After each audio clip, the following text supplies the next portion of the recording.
The second release of Valentine's Day that many people were looking forward to was the Vijay Deverakonda starrer World Famous Lover. The movie is an anthology of 3 romantic stories, 1 real and 2 fictional. In each story, Vijay Deverakonda plays different roles and his romantic interests keep on changing. The first includes 2 characters, Sinaya and Suvarna, a low middle class couple in a small town, and the impact of their dynamic as Srinu, the leader of a labor union, falls head over heels for his female boss played by Catherine. The second one is the love story between Gautam and a pilot that blossoms in Paris, and how these fictional characters and tales mirror or coincide with the events and actions that take place in Gautam's real life, specifically on his relationship which blossoms from college with Raashi Khanna, who plays the role of Yamini. What are the lessons of each love story? What is the messaging of the film writer and director through the anthology? And whether or not the storytelling was effective and powerful, well, here's me presenting you my perspective, shedding light on the good and bad aspects of the film so that you guys can ultimately decide whether to go for the film or not.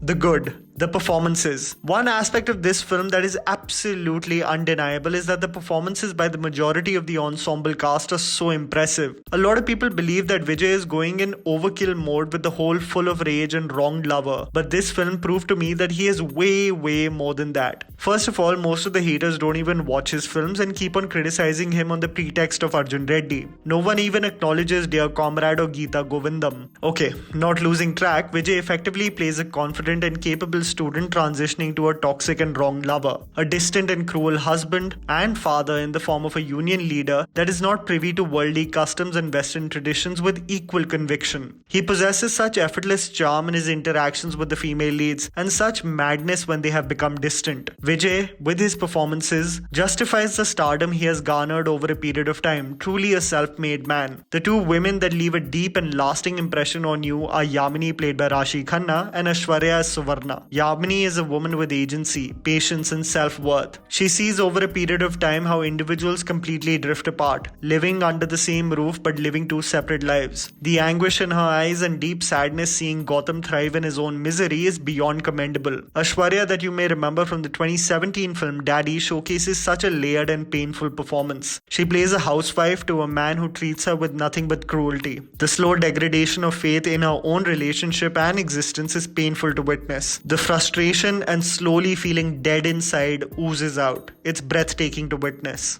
Chemistry. I have to further enunciate the fact that the chemistry shared by all the actors with Vijay Deverakonda is so effortless and natural that it made me wonder who is good, all the girls or just Vijay. His chemistry with Raashi Khanna, especially in the courting stage, will leave a smile on your face. And his character arc in understanding the mental trauma of his wife, Suvarna, is going through on a day in and day out basis is beautiful. The underwhelming aspects. Length. So the movie suffers from what most Vijay Deverakonda films possess: overindulgence. The problem is that the effectiveness of the interwoven stories is lost when the movie carries on and on. There is a reason for this as well, which is pragmatic from a local audience perspective and something that we as North Indians are alien to. Bollywood movies are genre specific nowadays, which means that a thriller will not unnecessarily transition into a song and dance, and a revenge saga, at least the good ones, will be shot in a specific tone and color palette. But with Telugu films, the movie, no matter the genre of the film, will have a little bit of everything. It'll have a slow motion sequence, comedy scenes that don't affect the grand scheme of things, action shots that are infused with punchlines, so a little tadka of everything is accommodated in the film. This often leads to the length of the film exponentially increasing, something that I feel dampened the impact of this film, which brings me to my second point. Slow burn and Paris. In the process of accommodating various facets of what Telugu cinema is known for, the movie becomes a slow burn. The impact and messaging of the film hits you so late in the latter half of the film that the journey to reach that destination seems like a drag. See, the intention of the film is to reaffirm the statement that we are what we write. So we see through 2 stories how Gautam places character traits in fictional stories that he connects with, aspects and situations that he finds himself in real life. Where some of these fictional stories mirroring reality work effectively, the problem comes when the film transitions to what if in his storytelling. The storyline of a fictional character played by Vijay, heading a successful radio station in Paris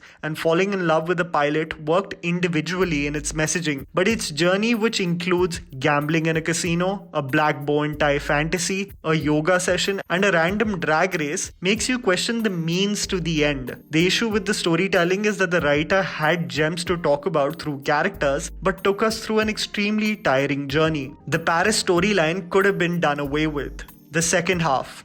The biggest issue with the film is the second half and how everything binds together to Gautam's real life and heartbreak after separating from Yamini. The film creatively, conveniently jumps timelines, and every leap of faith suits the narrative of the protagonist. The drastic and destructive decisions of the main character and how in several ways he deeply hurts the people closest to him, often to the point of emotional abuse, but still getting opportunity after opportunity of redemption, makes you skeptical of his real life situation as well. Stories we write often mirror real life. As Martin Scorsese said, the most creative is the most personal. But the second half, beyond the fictional stories that Gautam is writing, to even take place in his real life becomes extremely far-fetched. I want to conclude by saying that the messaging of the film, basically the heart of the film and what it's trying to convey, is pure and earnest, of appreciating one another before it's too late, of treating individuals with empathy and respect, of coming to terms with what companionship is. But its long-drawn premise definitely subdued the impact of these messages or lessons. The film is not like any other anthology. It is much different from the independent stories seen in Darna Mana Hai or Das Kahaniyan. The stories written by Gautam himself interlink with his real life, and in the ambition of trying to tell too much with the running time, the film loses out on the potential of becoming an iconic part of Vijay's filmography. It only shines in moments. And that was the video, guys. Write down in the comments below what you thought about the movie. Please don't forget to follow me on Instagram. The handle is right in front of you. Follow me at JammyPants4. Also, please support us by smashing the like button and subscribing to our channel for weekly content ahead. Thank you for watching.